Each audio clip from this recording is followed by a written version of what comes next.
ఇచ్చి ఆయన నుండి సపరేట్గా ఉంటున్నాను.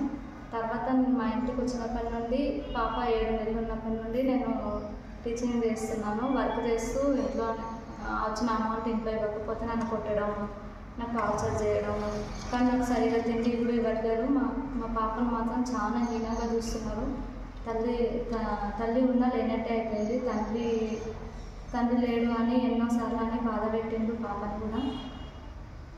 ఏ చిన్న విషయంలో కూడా పాప ఏదైనా చిన్న తప్పు చేసినా ఎవరు తెచ్చిస్తుండ్రు, మీ నాన్న తెచ్చిస్తుండ్రా ఇవన్నీ చేయడానికి అని చాలా బాధ పెట్టిండ్రు. మానసికంగా చాలా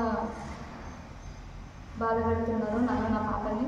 కాబట్టి నేను అక్కడ ఉండదలుచుకోలేక హైదరాబాద్ వచ్చి ఉన్నామని మాకు తెలిసిన వాళ్ళ హెల్ప్ తీసుకొని ఉంటే వాళ్ళకి మాకు లేనిపోయిన నిందలు పెట్టి ఇట్లా చేస్తున్నారు. ఎవరు హెల్ప్ తీసుకున్నా వాళ్ళకి నాకు ఏదో ఎక్కడింది అన్నట్టు మాట్లాడి చేస్తున్నారు. సిటీకి వచ్చి నేను బ్రతకాలనుకున్నప్పుడు వచ్చి నన్ను కొట్టి తీసుకెళ్ళిండ్రు. పోలీస్ వాళ్ళు కూడా నాకు అప్పుడు ఏం సపోర్ట్ చేయలేరు.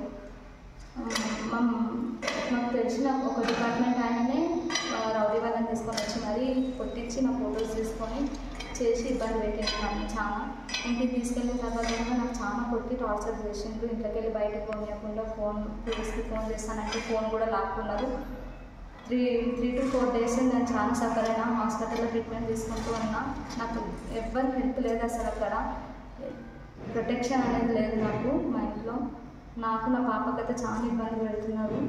ఇప్పుడు దయచేసి నేను మళ్ళీ వచ్చి బ్రతకాలనుకుంటున్నా. అక్కడ మాత్రం నేను ఉండలేను, నన్ను చంపేస్తారు వాళ్ళు.